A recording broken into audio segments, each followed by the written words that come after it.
안디옥 교회에서 선교사를 파송하게 되었는데 그것은 기독교 2000년에 있어서 최초의 선교사 파송의 사례라고 할 수 있겠지요. 선교사를 보낸다는 것은 늘 두 종류가 있습니다. 보냄을 받은 자와 보내는 자, 그런 것이 굉장히 중요한데 공식적인 선교사 파송이라는 것에서 시사하는 바가 굉장히 많습니다.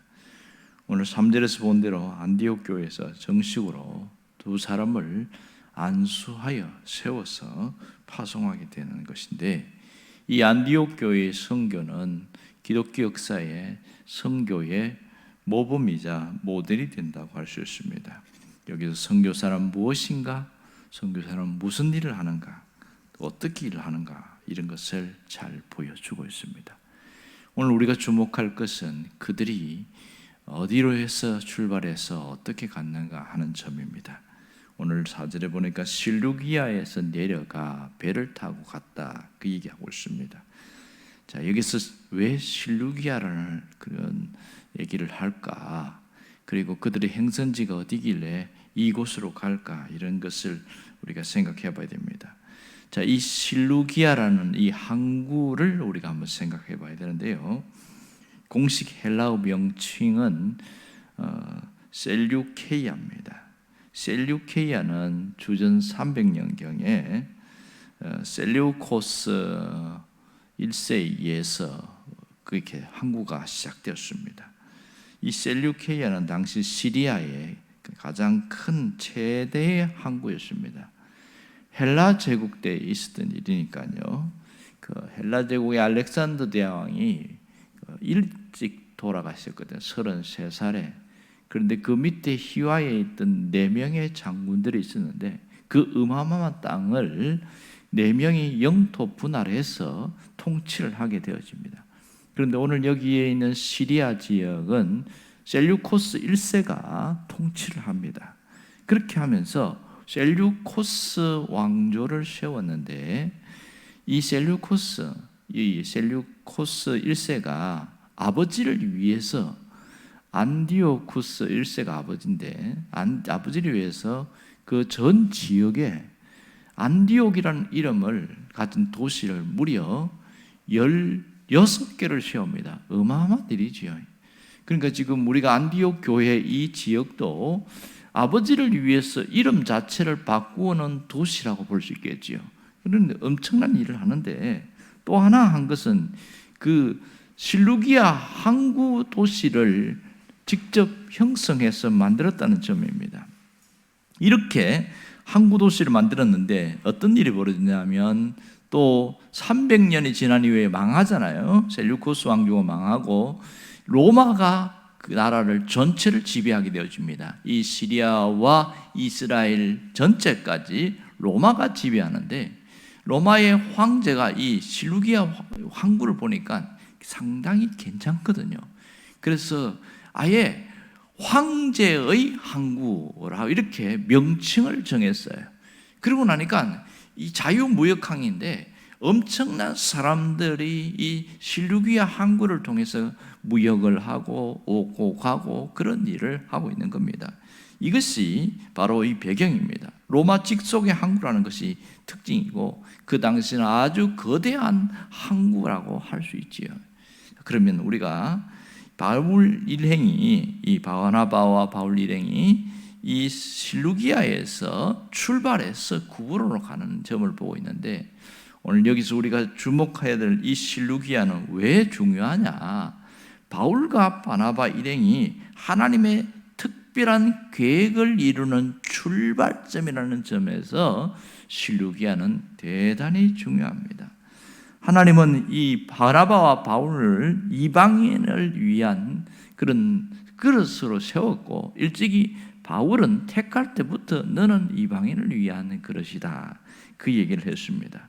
그리고 오랜 시간 훈련과 또 하나님의 뜻에 의해서 또 안디옥 교회를 통해서 파송을 받아서 바로 전도 여행을 하게 되어지는데, 그 첫 출발이 바로 실루기아였습니다. 이 점이 대단히 중요한 것인데요, 사실 바울의 입장에서 봤을 때는 감회가 새로울 수밖에 없습니다. 그가 다메섹 도상에서 주님을 만난 이후에 개종을 했어요. 그런데 자기는 가슴이 뜨거워서 개종을 한 이후에 바로 예수를 전하는 이런 일을 해야 되겠다, 그렇게 생각하고 복음을 전하는데 거센 저항에 빠지게 되어지죠. 그래서 하나님의 뜻은 즉각적으로 하는 일이 아니었습니다. 충분한 수련과 훈련의 기간이 필요했다는 것을 가르쳐주고 있는데, 그래서 거기서 다메섹 도상에서 예수를 믿고 아나니아의 안수를 받고 막 눈에 비늘 같은 게 떨어지잖아요. 그리고 어디로 갔냐면 아라비아 사막에서 3년간 영성훈련을 쌓습니다. 이 아라비아 사막에 3년 영성훈련 쌓고 다시 다메섹에 와서 전도를 하는데 역시 힘들어요. 안 되겠다. 그리고 나서 예루살렘으로 가죠. 예루살렘에 가서 3년 후에 갔는데도 그들도 역시 거센 저항에 부딪혀서 이렇게 죽겠다. 그래서 예루살렘 교회에 있는 형제들이 이 바나바를 데리고 자기 고향인 길리기아 다소 그 먼 곳까지 그렇게 해서 고향에 있게 되어집니다. 고향에서 13년이라는 긴 시간 동안 거기서 완전히 세상적으로 보면 허송세월하는 거죠. 그러나 거기서 이 고향에서 뭘 했냐면 구약의 모든 것을 사건을 가지고 그리스도 중심적으로 재조명합니다. 기독론이 거기서 나옵니다.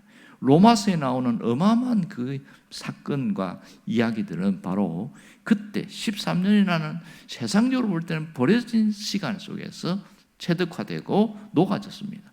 그렇게 나오는데, 자, 거기서 13년, 아라비아에서 3년, 안디옥 교회에서 1년, 그러니까 무려 17년 만에 하나님의 뜻을 이루는 그 일을 하고 있는 겁니다. 하나님은 즉각적으로 선교를 하고 이방인을 위한 그릇으로 세웠다고 해서 바로 보내는 것이 아니었다는 걸 알 수 있습니다. 가끔 보면 그런 일이 있죠. 예수를 믿고 가슴이 뜨거워져서 막 복음을 전하고 뭘 이루겠다고 하고 자기가 뭔가를 하려고 설치는 분들이 있습니다.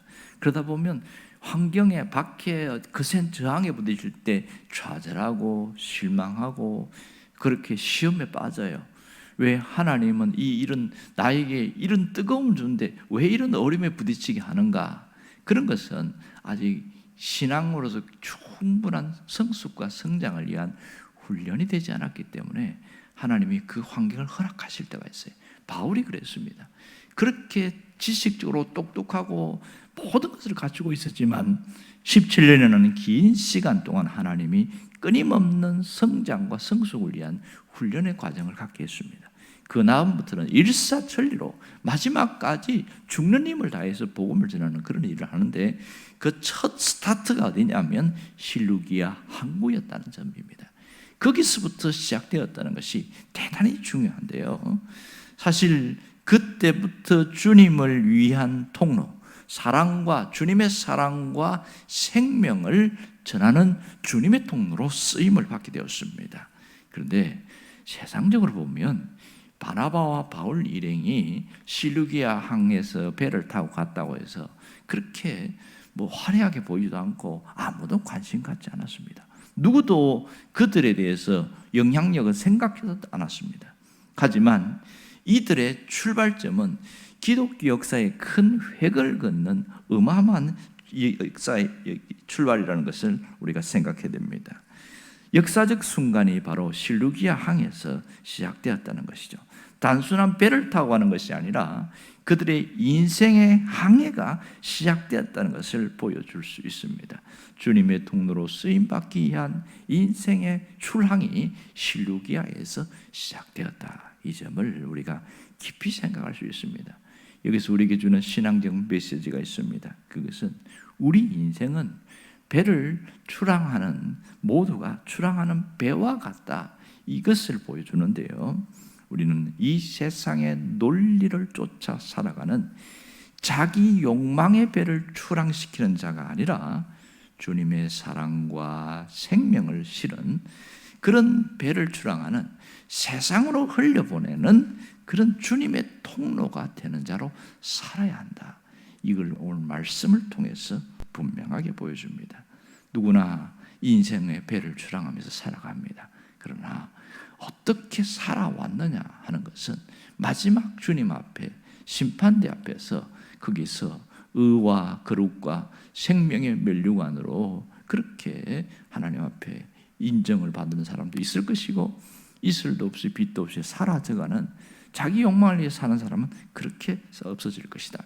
그 점을 이야기합니다. 어떤 분은 인생을 세 단계로 구분하고 있습니다. 그러니까 인생에 대해서 대가지 세 가지 시절이 있다, 이런 얘기합니다. 첫 번째는 화려한 시절이다, 이렇게 말합니다. 모두가 저마다 자신의 인생에서 최고의 정점을 찍는 화려한 시절은 누구에게나 있다, 이렇게 말합니다. 이것이 세월로 이야기하면 젊음의 시절이라고 합니다. 젊음의 시절은 꽃 피는 시절이고 화려한 시절이다. 때로는 거기서 더 큰 성공을 이루는 사람들에게는 사람들의 박수와 존경을 받기도 한다, 그렇게 이야기합니다. 삶의 의욕이 충만한 시절이죠. 두 번째는 초라한 시절이다, 이렇게 얘기합니다. 이것은 무너지고 쓸쓸하게 지나가는데 나이가 들고 병들어서 그렇게 약해진 시절을 초라한 시절, 이렇게 말합니다. 또한 어떤 실패를 하고 주변의 사람들이 다 떠나가고 있는 그런 시절을 초라한 시절이라 하기도 하고요. 어떤 분은 뭐든지 할 수 있는데 몸이 아파서 병상에 누워서 아무것도 할 수 없는 그런 삶을 사는 사람을 초라한 시절, 이렇게 표현하기도 합니다. 자, 그 다음 세 번째는 선택의 시절이 있다, 이렇게 이야기합니다. 남아있는 그 인생을 어떻게 보내느냐에 따라서 인생의 계절이 달라진다, 이렇게 이야기합니다. 선택의 시절이 있는데 남아있는 시간을 남을 유익하게 하고 덕을 세우고 사람들의 마음을 사는, 그렇게 살아가는 사람이 있고, 또 자기를 위해 살다가 모든 사람들에게 흔적이 지워지는 그런 삶을 사는 사람도 있더라, 이렇게 두 가지를 이야기합니다. 그래서 죽을 때 보면 그 사람이 어떻게 살았는지를 잘 안다, 그런 표현을 쓰고 있어요. 어떤 분은 돌아가시고 나면 아까워하고 아쉬워하고, 그분이 좀 더 오래 살았어야 되는데, 그렇게 하면서 사람들의 기억 속에 오래 남아있는 사람이 있는가 하면, 어떤 분의 죽음은 죽었는지 살았는지 관심조차도 없고 마지막 떠나가는 그에게도 사람도 오지 않는, 그렇게 살아가는 선택의 시절이 있다, 이런 얘기합니다. 우리가 그리스도인으로 살면서도 똑같습니다. 마지막 선택의 시절이 있습니다. 우리가 어떤 삶을 살았냐에 따라서 뭔가를 남기는 그런 시절이 있고, 또한 그냥 소비하면서 살아가는 시절이 있다, 이것을 얘기하는데요. 어떻게 하면 남기는 인생, 남는 인생을 살 것인가? 그것은 오늘 전적인 우리의 선택에 따라 있습니다. 영원한 가치를 위하여 살아갈 것인가? 아니면 세속의 가치를 위해 살아갈 것인가? 오늘 나의 선택이 내 마지막 죽음을 향한 그것을 결정한다, 그런 얘기를 합니다. 인생을 살면서 세파와 시대의 조류의 변화에 따라서 그렇게 내가 돋보이고 내가 나타나고 내가 대단한 모습으로 보이는 그런 인생을 사는 사람이 있는가 하면, 나는 사라지고 그리스도만 드러나고 그리스도를 위하여 살아가는 그런 삶이 있더라는 겁니다. 마지막에는 누가 더 돋보일까요? 자신은 없어졌지만 주님만 드러나고 주님을 위해서 사는 그 사람은 가장 가치 있는 인생이 되는 것은 분명합니다. 우리가 그리스도를 위해 살고 그리스도 중심으로 살아가게 될 때, 그리고 그분의 영광을 드러내는 삶은 이 세상에서 정말 마지막까지 굉장히 가치 있는 시절입니다.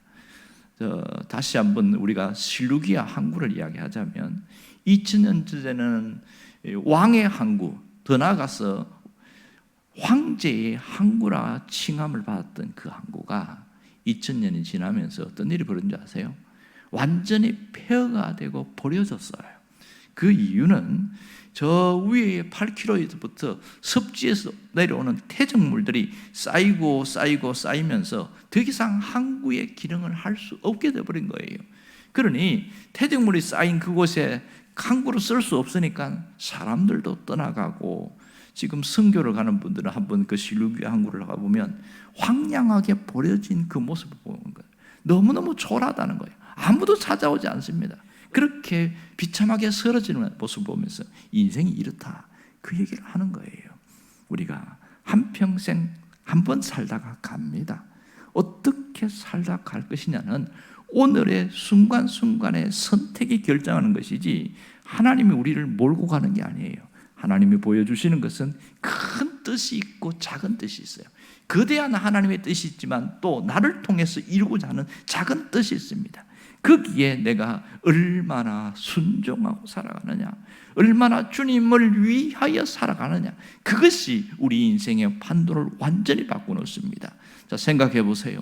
2000년 전에 바나바와 바울 일행은 초라했어요. 누구도 관심 갖지 않았습니다. 하지만 그들이 항해를 할 때 실루기아 항에서 출발한 그것은 인생의 기독 역사에 거대한 족적을 남겼습니다. 많은 것을 바꿔놨어요. 그리고 지금도 그들의 이름은 기억되고 있습니다. 하나님이 더 기억하고 있거든요. 왜냐하면 그것이 가장 가치 있는 일이었기 때문에 그렇습니다. 하지만 이 세상을 살면서 세상의 논리와 욕망의 법칙에 따라가는 사람, 그런 황제의 논리에 따라가는 사람들은, 그런 인생을 추랑하는 사람은 아무도 기억하지 않는 실루기아 항구와 같을 것이라는 겁니다. 오늘 우리가 어떻게 살 것인가를 분명하게 결정해야 됩니다. 자기 욕망의 배를 출항시키는 그런 인생을 살 것인지, 아니면 내가 오로지 주님을 드러내는 주님의 통로가 되는 배로 그렇게 인생을 출항하는 자로 살 것인지, 그것을 결정하는 것이 대단히 중요합니다. 나를 통해서 주님의 사랑과 생명이 흘러가는 주님의 통로가 되는 그런 인생을 살겠다고 결단하는 사람은 마지막까지 가장 아름답게 남을 것입니다. 여러분이 그러한 삶을 살기를 주의 이름으로 축원합니다. 기도하겠습니다.